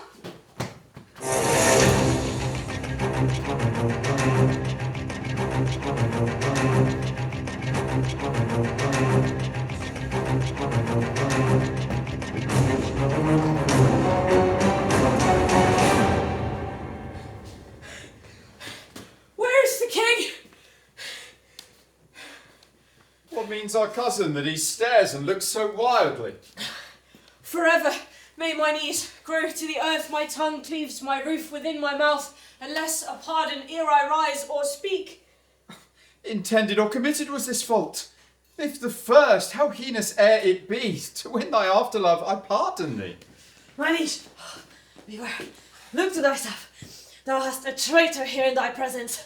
Villain, I'll make thee safe. Stay thy revengeful hand, thou hast no cause to fear. What's the matter, uncle? Speak. Recover breath. How near is danger that we may arm us to encounter it? Peruse this writing here, and thou shalt know the treason that my haste forbids me show. Remember, as thou readst, thy promise past. I do repent me, read not my name there. My heart is not confederate with my hand. It was, villain, ere thy hand did set it down. I tore it from the traitor's bosom, king. Fear and not love begets his penitence. Yet pity him, lest thy pity prove to be a serpent that will sting thee to thy heart. Heinous, bold, and strong conspiracy. Loyal father to a treacherous son. Thou sheer, immaculate and silver fountain, from when this stream through muddy waters had held his current and defiled himself. Thy overflow of good converts to bad. And thy abundance of goodness shall excuse this deadly blot in thy digressing son. So shall my virtue be his vice's board? And shall he take my honour and make his shame? My honour lives when his dishonour dies, or my shame alive when his dishonour lies. Thou kill'st him giving me breath, The traitor lives, the true man's put to death. O king, hear not this hard-hearted man. Love-loving not itself, none other can. Thou mad, frantic woman, what dost thou make here? Shall thy old thugs yet another traitor rear? Sweet York, be patient. Oh, hear me, gentle liege. Our scene is altered from a serious thing and changed now to the beggar and the king. Rise up, good aunt. Not yet, I thee beseech. Never will I rise up from my knees and see a day the happy sees, until thou bid joy by pardoning Rutland, my transgressing boy. Unto my mother's prayer I bend my knees. Against them both my true joints bended be. Ill mayst thou thrive, thou grant any grace. Plead he in earnest? Look upon his face. His eyes do drop no tears. His prayers are of false hypocrisy. His words do come from his mouth, how as from our breast. His prayers are full of false hypocrisy, ours of true zeal, a deep integrity. Our prayers do outpray his. Then let them have the mercy that true prayer ought to have. Good aunt, stand up. Do not say stand up. Say pardon first, and after say stand up. Never have I wanted to hear a word till now. Say pardon, king. Let pity show thee how. Stand up, good aunt. I do not suit to stand. Pardon is the only suit I have in hand. I pardon him, as God will pardon me. Oh, happy vantage of annealing me. But I am sick with fear. Say it again. Saying pardon twice doth not a pardon twain, but makes one pardon strong. With all my heart, I pardon him. A God on earth thou art. But for our trusty brother-in-law and the abbot and the rest of their consorted crew, destruction straight shall dog them at the heels. Good uncle, help to order several powers to Oxford or where'er these traitors are. They shall not live within this world, I swear. Have I no friend to rid me of this living fear? Uncle, farewell! Sweet cousin, to adieu. Your mother well hath prayed. Now prove you true. Come on, old son. Let God make you anew. Hast thou not marked the king, what words he spoke? Have I no friend will rid me of this living fear, is it not so? Those were his very words. Have I no friend, quoth he. He spake it twice, and urged it twice together, did he not? He did. And, speaking it, he wistly looked on me. And who should say I would that wert the man would divorce this terror from my heart, meaning the king at Pomfret. Come, let's go. I am the king's friend, and will rid his foe.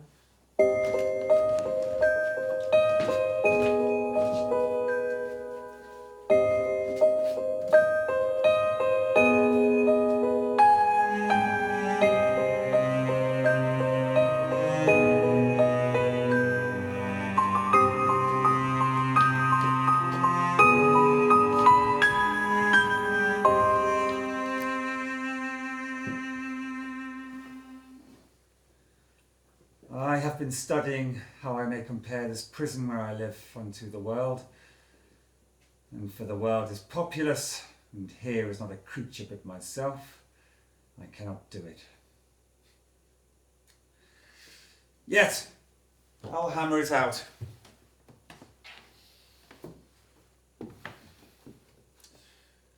My brain, I'll prove the female to the soul, and my soul the father. And these two beget a generation of still-breeding thoughts. And these same thoughts people this little world in humours, like the people of this world. For no thought is contented. The better sort, as thoughts of the divine, are intermixed with scruples that do set the word itself against the word. It's thus. Come, little ones.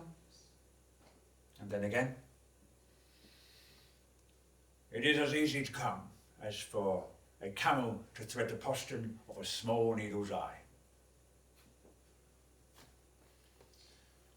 Thoughts tending to ambition, they do plot unlikely wonders, how these vain weak nails may tear a passage through these ragged prison walls of this hard world, my ragged prison wall. And for they cannot die in their own pride. Thoughts tending to content flatter themselves that they are not the first of fortune's slaves, nor shall not be the last. Like silly beggars who, sitting in their stocks, refuge their shame, that many have and others must sit there. And in this thought they find a kind of ease, bearing their own misfortunes on the back of such as have before endured the like. Thus I play in one person many people. Sometimes am I king, then treasons make me wish myself a beggar, and so I am. Then crushing penury persuades me I was better when a king. Then am I kinged again. And by think that I am unkinged by Bolingbroke.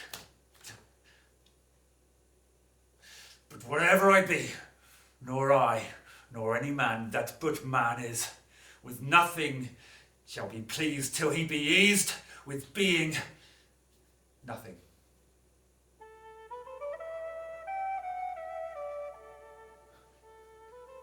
Music do I hear?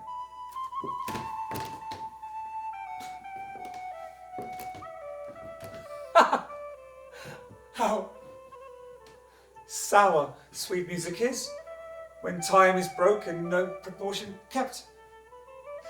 So is it in the music of men's lives. And here have I the daintiness of ear to check time broke in a disordered string. Yet for the concord of my state and time had not an ear to hear my true time broke.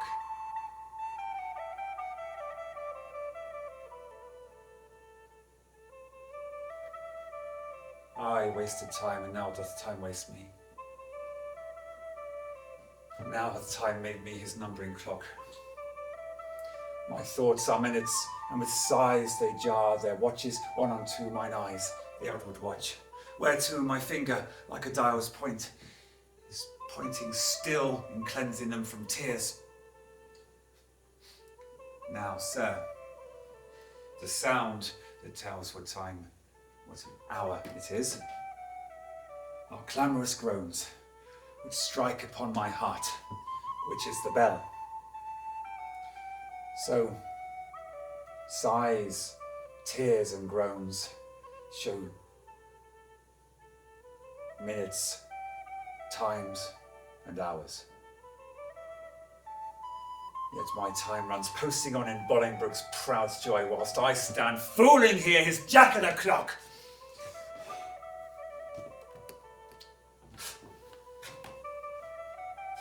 This music mads me.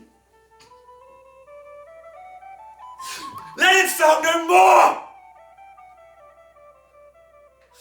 For though it hath holp mad men to their wits, in me it seems it makes wise men mad.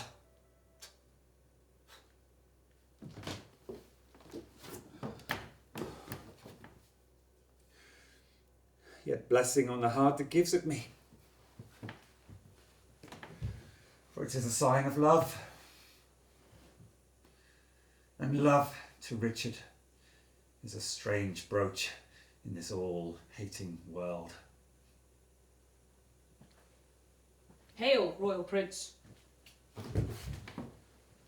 Thanks, noble peer.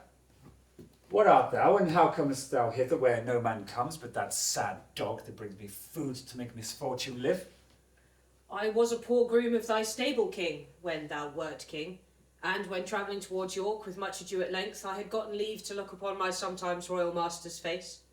And oh, how it yearned my heart in London streets that coronation day, when Bolingbroke rode on Rowan Barbary, that horse that thou so often hast bestride, the horse that I so carefully had dressed. Rode he on Barbary? Tell me, gentle friend, how went he under him? So proudly as if he disdained the crowd. So proud that Bolingbroke was on his back. That horse hath he bred from my royal hand. This hand has made him proud with clapping him. Oh, would he not stumble? Would he not fall down, since pride must have a fall, and break the neck of that proud man that does usurp his back? Forgiveness, horse. Why do I rail on thee? Since thou was created to be awed by man, was born to bear. I was not made a horse, yet I bear a burthen like an ass, spurred, galled, and tired by jouncing Bolingbroke. Fellow, give place. Here is no longer stay.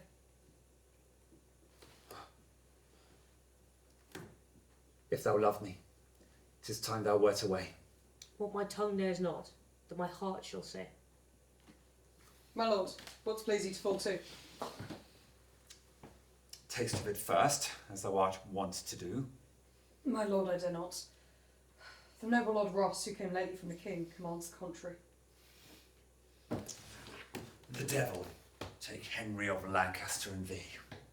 Patience is stale, and I'm weary of it!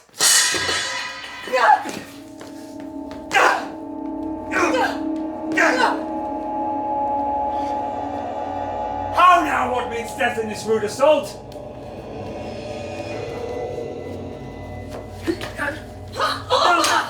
Villain! Thy own hand yields thy own sense.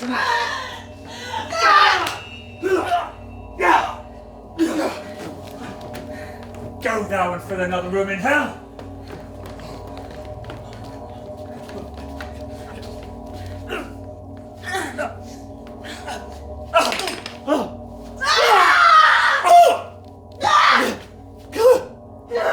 That hand shall burn in never-quenching fire that staggers thus my person.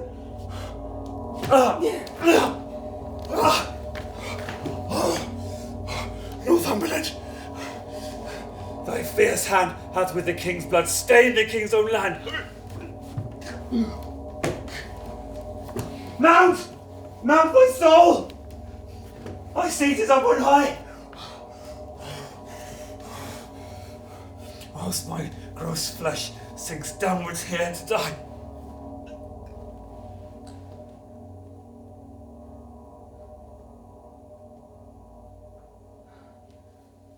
For the valour as of royal blood, both have I spilt.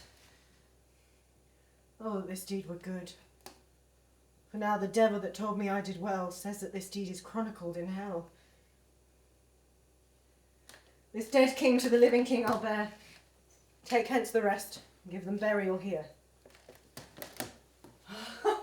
Great king, within this coffin I present thy buried fear.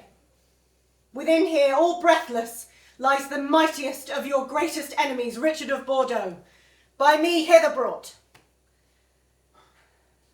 Northumberland, I thank thee not, for thou hast wrought a deed of slander with thy fatal hand upon my head and all this famous land. From your mouth, my lord, did I this deed. They love not poison that do poison need, nor do I thee. Though I wished him dead, I hate the murderer, love him murdered. Ah! The guilt of conscience take thou for thy labour, but neither my good word nor princely favour. With Cain go wander in shades of night, and never show thy head by day nor light.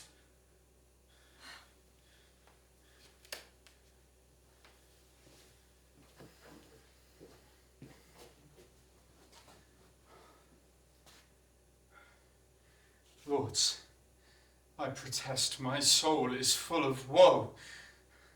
The blood should sprinkle me to make me grow. Come, mourn with me, for that I do lament, and put on sullen black incontinent. I'll voyage to the Holy Land, to wash the blood off from my guilty hand. March sadly after, grace my mornings here, in weeping after this untimely bier.